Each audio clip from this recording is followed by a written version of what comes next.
Randuosi Naujoje Vilniuje prie valstybinės teismo ekspertizės tarnybos.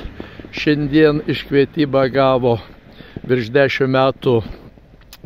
metų tampoma Ramutė Vaitiekūnienė po ligoninės, po teismus.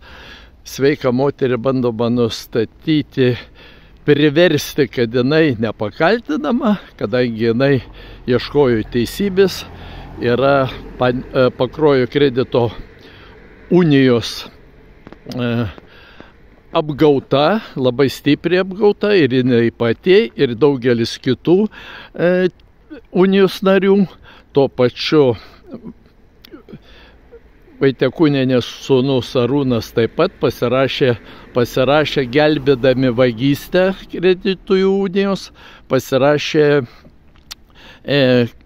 vekselius. Už tos vekselius iš jų atėmė turtą ir gal geriau truputį papasakos pats Arūnas, Ramutės Vaitiekūnienės sūnus. Tai aš jį dabar kalbinu. Labą dieną. Sveiki.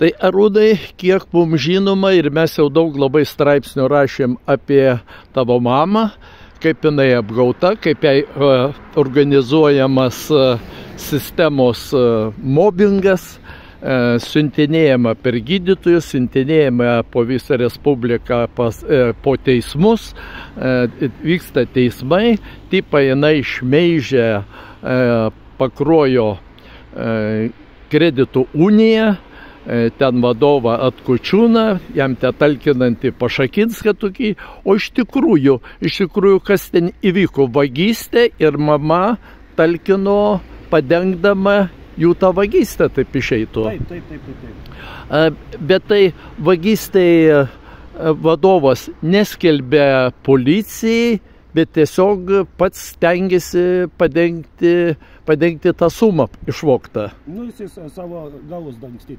pradėjo. Dangstyti galus. O te galėjo pašalinis įeiti, yra taigi apsauga ir visa kita, ar galėjo pašalinis įeiti, ar policija paskui tyrė tą įvykį, ar iš vis policijai nebuvo pranešta?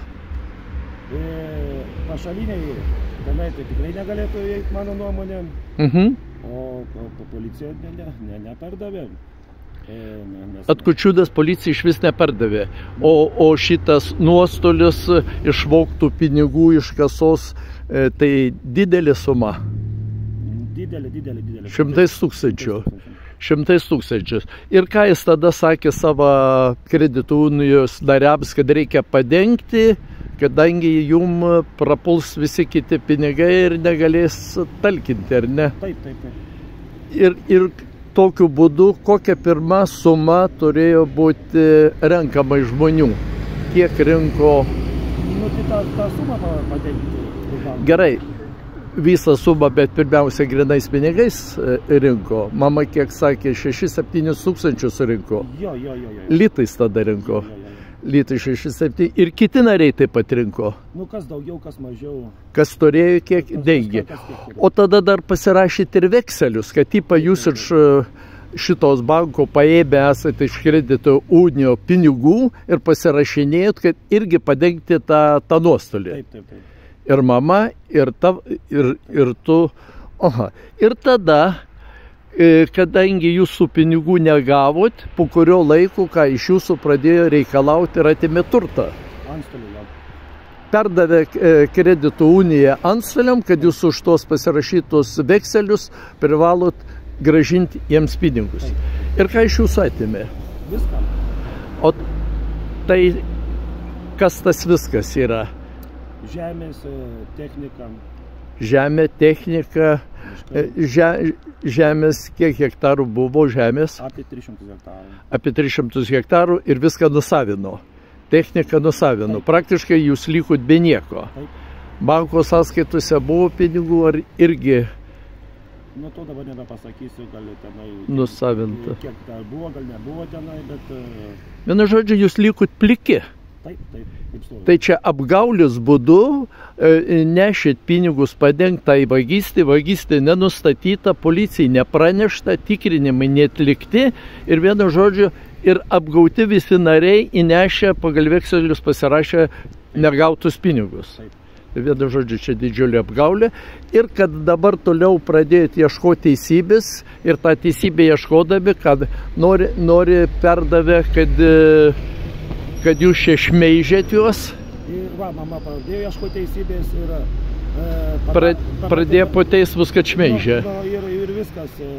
Ir pradėjo, žodžiu, virš 10 metų dabar vyksta. Nori padaryti, kad psichiškai nesveika. Nors žmogus sveikas, bet nori įrodyti, kad prieš. Jo, baigus aukštą išsilavinimą, dirbo atsakingose pareigose ir dabar ją nori padaryti neveiksne, tipą, reikalauja tą, ką nepametusi. Ir va šiandien mes kaip tik randamės vėl dar sykį.